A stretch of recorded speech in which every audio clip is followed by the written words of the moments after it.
She made new rules for me at my own birthday. I made one for her: divorce. Suddenly, nobody was laughing.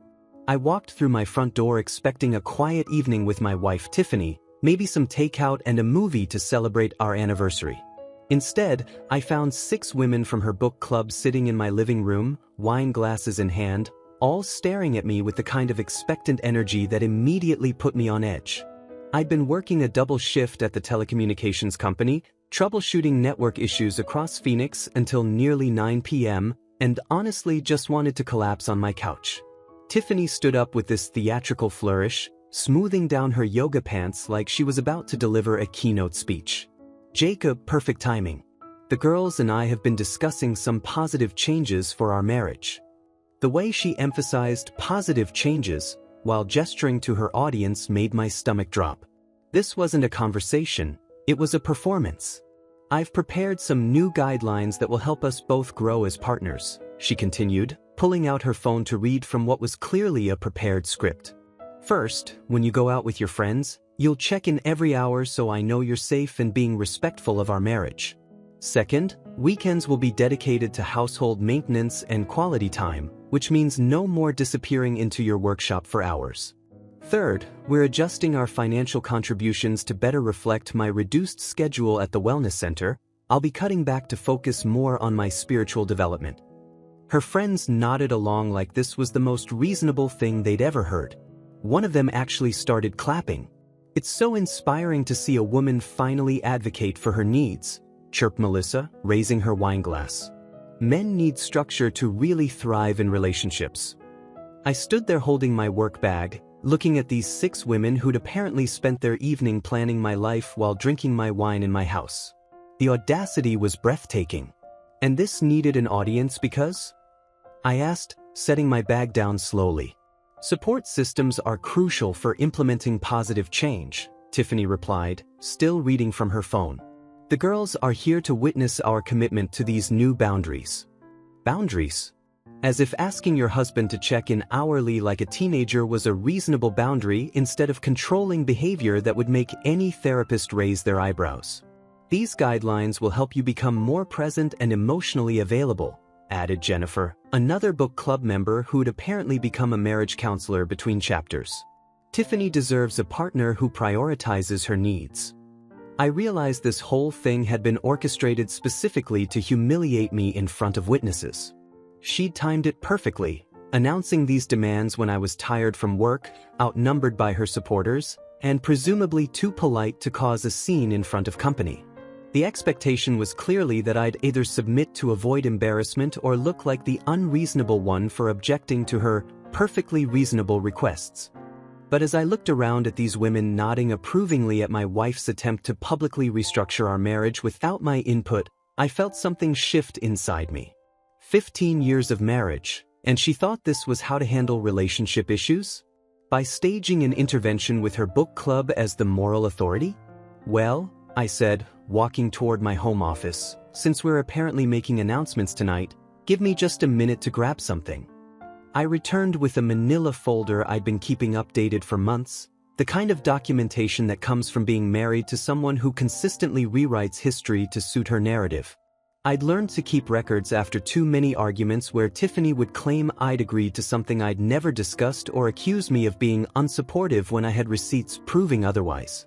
Since we're sharing guidelines with witnesses, I said, setting the folder on the coffee table, let me share some actual facts about our marriage's financial reality. The book club ladies looked confused, like this wasn't part of the script they'd rehearsed. Jacob, this isn't the time for, Tiffany started, but I was already pulling out bank statements. These are our joint account statements from the past 6 months, I announced, spreading them across the table where everyone could see. As you can see, my direct deposits from the telecommunications company cover our $2,400 mortgage, $340 in utilities, $180 for insurance, and approximately $600 monthly for groceries. That's $3,520 of our fixed expenses, or roughly 85% of our household costs.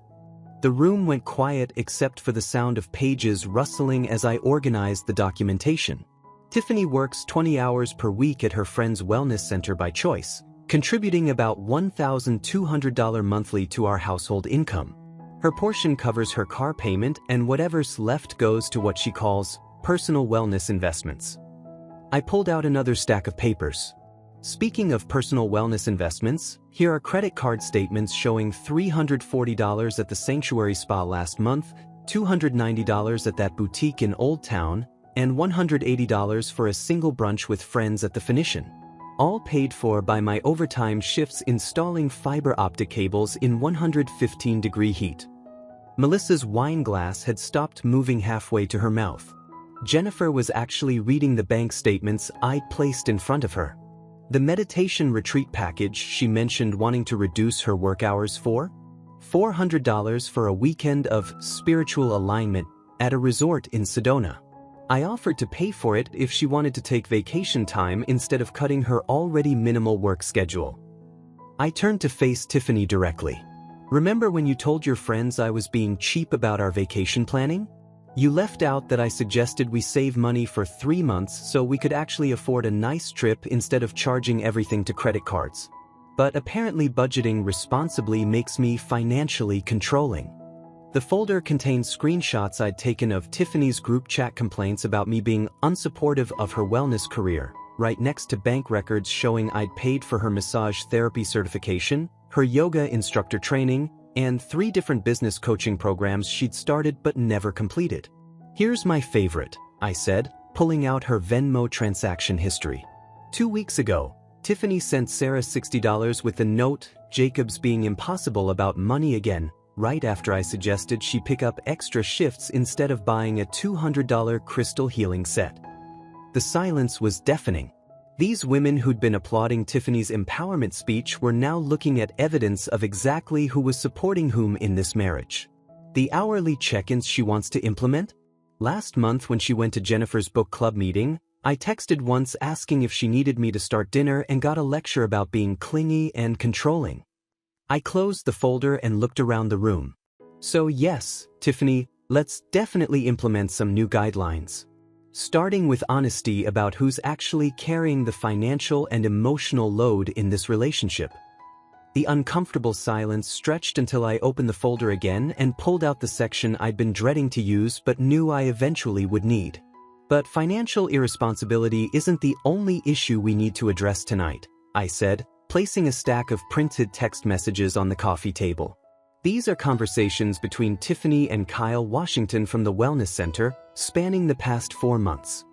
Tiffany's face went completely white.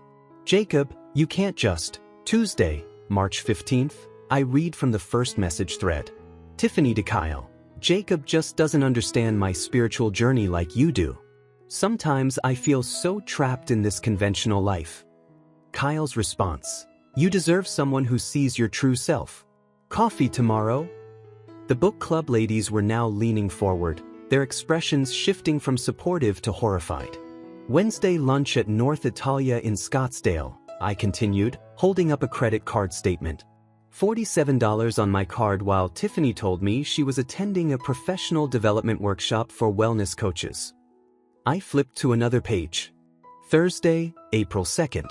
Tiffany to Kyle, "Thank you for listening yesterday. I haven't felt this understood in years. Jacob thinks spirituality is just an expensive hobby."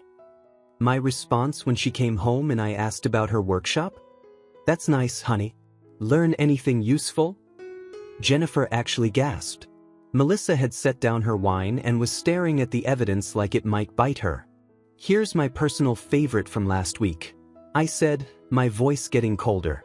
Tiffany to Kyle, "I can't keep pretending this marriage fulfills me. You make me feel alive again." Kyle's response, "Maybe it's time to prioritize your happiness for once." I looked directly at Tiffany, who was now shaking. "The same day you sent that message, you came home and complained that I hadn't noticed your new haircut. The haircut you got specifically for your lunch date with Kyle at the Henry, where you spent $63 of my money discussing how unfulfilled you felt in our marriage." The room was dead silent except for Tiffany's labored breathing. "Wait," said Jennifer slowly, "isn't Kyle Washington married? I think I met his wife at the Wellness Center's holiday party." "Married with 2 kids," I confirmed. 8 and 11 years old. His wife Amanda works as a nurse at Banner Desert Medical Center. Lovely woman who apparently has no idea her husband has been having intimate emotional conversations with my wife about escaping their respective marriages. One by one, Tiffany's supporters began gathering their purses. "I think we should go," Melissa said quietly, standing up. "Tiffany, this isn't what you told us was happening." "You don't understand," Tiffany finally spoke, her voice cracking. "Kyle and I are just friends. We never did anything physical. We just talk about spiritual growth and personal development." "Spiritual growth," I repeated flatly. "Is that what you call telling another man you feel trapped in your marriage? Is that the spiritual term for planning secret meetings while lying to your husband about where you're going?" "We never planned anything inappropriate," she protested desperately. "It's not like we were having an affair." I pulled out my phone and read directly from her messages. April 18th, Tiffany to Kyle. "I keep thinking about what you said about following our authentic path. What if we both just stopped pretending and chose happiness?" Kyle's response, "I think about that too. Maybe it's time we both stopped living for other people." Jennifer was backing toward the door. "Tiffany, oh my God. This is exactly what happened with my sister's marriage. The emotional affair, the justifications, the spiritual language to make it sound noble." "Ladies, I appreciate you coming," I said, standing up and starting to stack the papers back into the folder. "I'm sorry you had to learn about this situation this way, but I think you can see why Tiffany's new guidelines for our marriage might be somewhat inappropriate given the circumstances."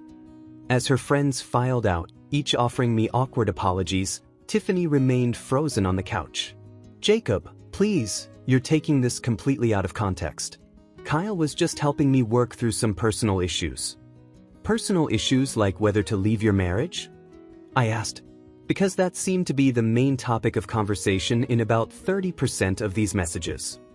The last book club member closed the front door behind her, leaving Tiffany and me alone in a living room that suddenly felt like a courtroom.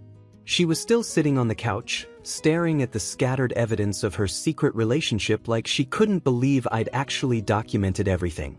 "Jacob, I know this looks bad, but you're completely misunderstanding what Kyle and I have," she started, but I held up my hand to stop her. "Actually, let me save us both some time," I said, walking back to my office and returning with another folder. "I called Davidson and Associates 3 weeks ago. They're divorce attorneys, and they've already reviewed our situation." The color drained from her face completely. "What are you talking about?" "I'm talking about the fact that this house was purchased with inheritance money from my grandfather in 2019, making it my separate property under Arizona law. I'm talking about the fact that you have 45 days to find alternative housing arrangements. I'm talking about the fact that I'm filing divorce papers on Monday morning." She stood up so fast she knocked over her wine glass, red liquid spreading across the coffee table and soaking into the bank statements. "You can't be serious. Jacob, we can work through this. Couples therapy, counseling, whatever you want. I'll cut all contact with Kyle immediately." "You'll cut contact with Kyle because your emotional affair partner just realized his marriage is more important to him than your spiritual journey," I said, pulling out my phone. "He called me 2 hours ago." I showed her the call log. "Kyle Washington, 6:47 p.m., 12-minute conversation. Want to know what we discussed?" Tiffany was shaking her head like she could make this reality disappear through sheer denial. "He was calling to confess everything to me before I found out another way. Apparently, his wife Amanda discovered some text messages and threatened to leave him if he didn't end whatever was happening with you immediately. He threw you completely under the bus, by the way. Said you'd been pursuing him despite his repeated attempts to keep things professional." "That's not true," she whispered. Kyle was the one who what? Kyle was the one who made you complain about feeling trapped in our marriage? Kyle was the one who made you lie about professional development workshops while you had intimate lunches discussing your authentic path." I sat down across from her, suddenly feeling exhausted. "Tiffany, do you understand what you did tonight? You invited 6 women into our home to witness you publicly humiliating your husband on your wedding anniversary. You announced new rules for our marriage that essentially made me a teenager who needed supervision and a bank account you could access with fewer questions asked." She was crying now, but they were the desperate tears of someone who just realized they'd miscalculated completely. I thought. The book club was reading this relationship guide about empowered partnerships. I thought if I just set some boundaries and had support. "You thought wrong," I said firmly. "You thought you could manipulate me into accepting worse treatment by making it look progressive and healthy. You thought having witnesses would pressure me into compliance. Most importantly, you thought I didn't know about Kyle." I stood up and started gathering the scattered papers from the coffee table. The meditation room upstairs is being converted back into my home office starting tomorrow. You can sleep in the guest room until you find somewhere else to live. I've already had the locks changed on my workshop and office, and I'll be removing your access to our joint savings account first thing Monday morning. "Jacob, please," she said, grabbing my arm as I walked past. 15 years of marriage. We can fix this. I know I made mistakes, but we can get through this together. I looked down at her hand on my arm, then met her eyes. "Tiffany, you spent 4 months having an emotional affair with a married man while telling him you felt trapped in our marriage. Tonight, instead of having an honest conversation about whatever issues you were having, you decided to stage a public intervention to gain more control over my time and money. Even now, you're not apologizing for betraying our marriage. You're just sorry you got caught." I gently removed her hand from my arm. "Our anniversary is over. So is our marriage." The next morning, I woke up in the guest room to 17 missed calls and 43 text messages from Tiffany, most sent between 2 a.m. and 5 a.m. The messages ranged from desperate apologies to angry accusations to bizarre attempts at negotiation, including an offer to sign a post-nuptial agreement giving me complete control over our finances. I deleted them all without responding and went to make coffee in a kitchen that felt different somehow, like I was seeing it clearly for the first time in years. By noon, Tiffany had escalated to calling my parents, my brother, and even my supervisor at the telecommunications company. My mother called me confused, saying Tiffany had told her I was having some kind of midlife crisis and threatening divorce over minor marital disagreements. She said you're being influenced by toxic masculinity content online and that she's worried about your mental health. Mom explained, clearly baffled. "Jacob, what's really going on?" I gave my mother the abbreviated version of events, focusing on the financial manipulation and emotional affair rather than the humiliating anniversary ambush. Mom listened quietly, then sighed. "Honey, I never wanted to say anything, but that girl has always struck me as someone who was more interested in what you could provide than who you actually were." Meanwhile, Tiffany had contacted our mortgage company claiming she had ownership rights to the house and demanding access to the account information. I spent an hour on the phone with customer service, providing documentation of the inheritance and my sole ownership.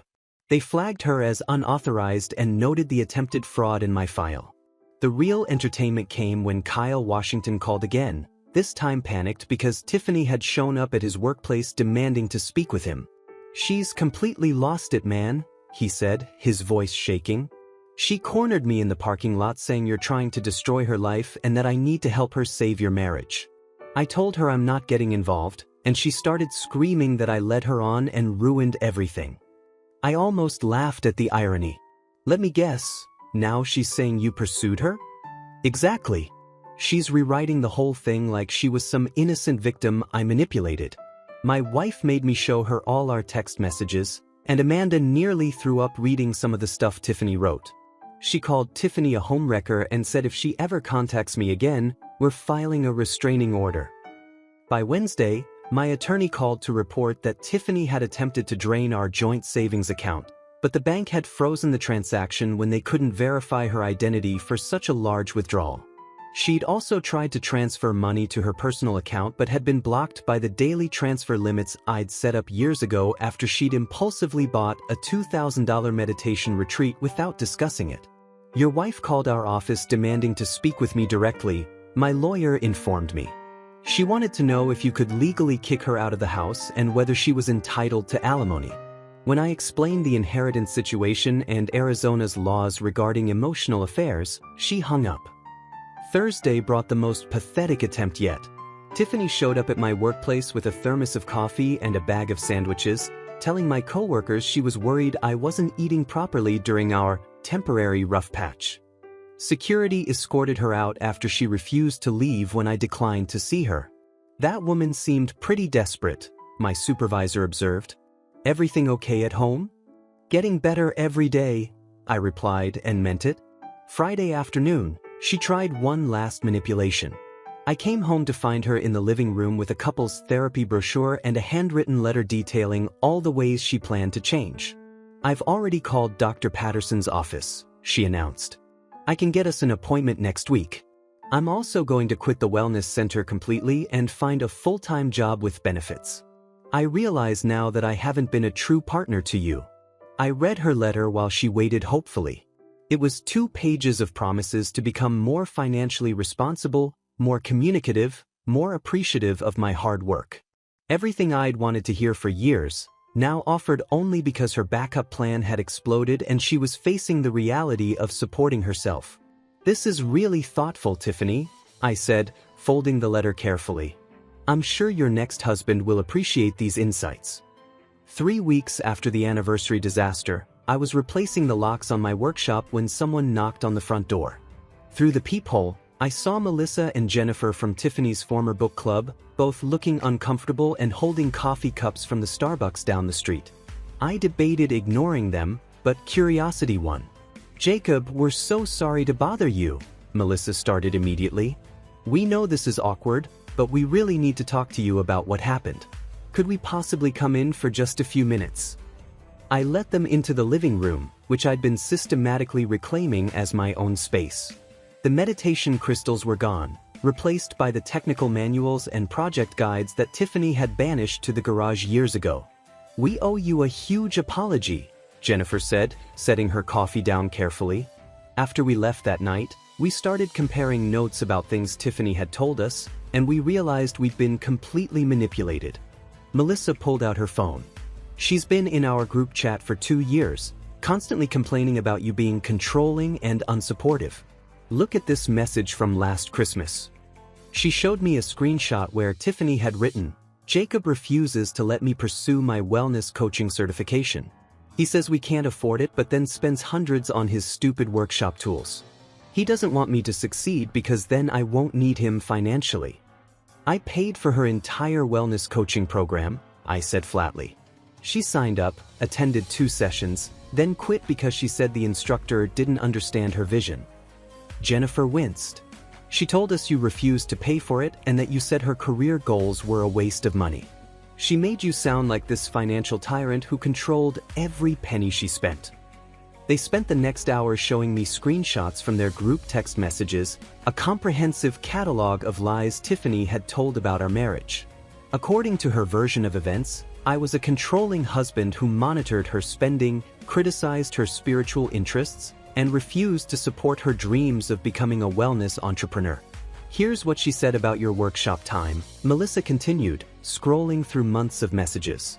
She claimed you locked yourself away every weekend specifically to avoid spending time with her, and that you'd get angry if she interrupted you for any reason.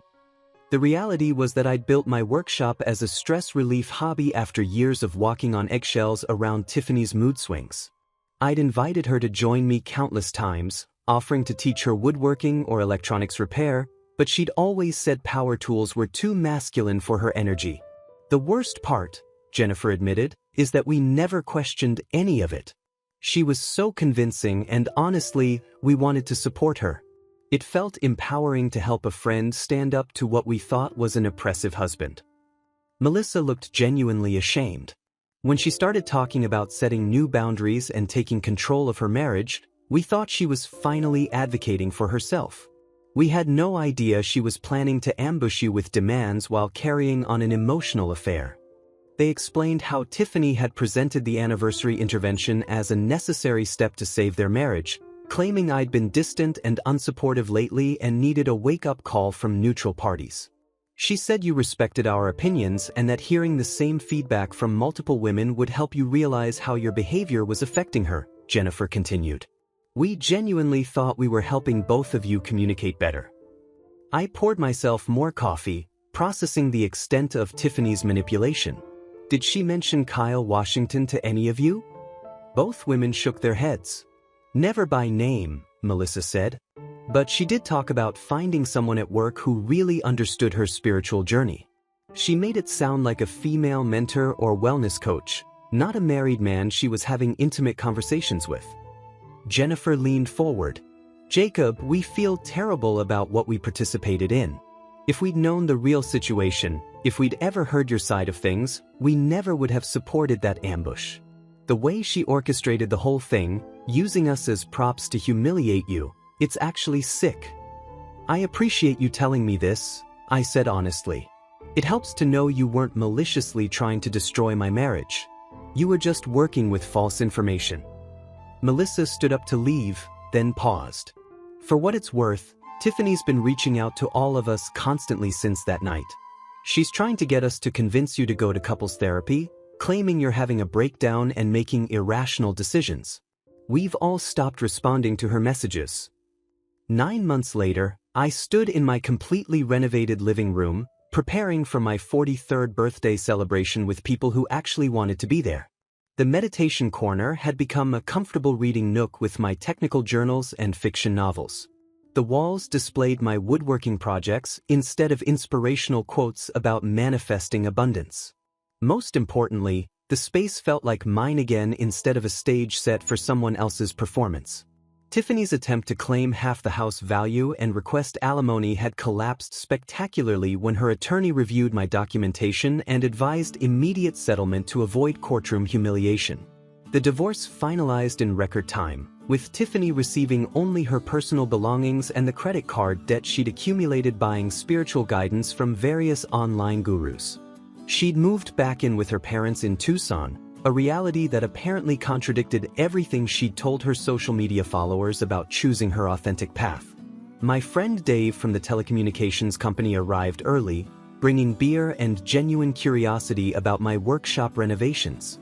Man, this place looks completely different, he said, examining the entertainment center I'd built to replace Tiffany's crystal display shelf. It actually looks like someone lives here instead of visiting a wellness retreat. I'd reconnected with several old friends who'd gradually distanced themselves during my marriage, mostly because Tiffany had found them spiritually incompatible with her journey. Turns out they'd been waiting years for me to realize what they'd seen from the beginning, that my wife treated our social life like a networking opportunity for her personal brand rather than genuine friendship. Remember when Tiffany tried to sell everyone those essential oil starter kits at Mike's barbecue? Dave laughed, opening his beer. She spent the entire party talking about financial freedom through wellness entrepreneurship while you grilled burgers for 20 people. Sarah from my softball league showed up next, bringing homemade cookies and the kind of easy conversation I'd forgotten was possible with women.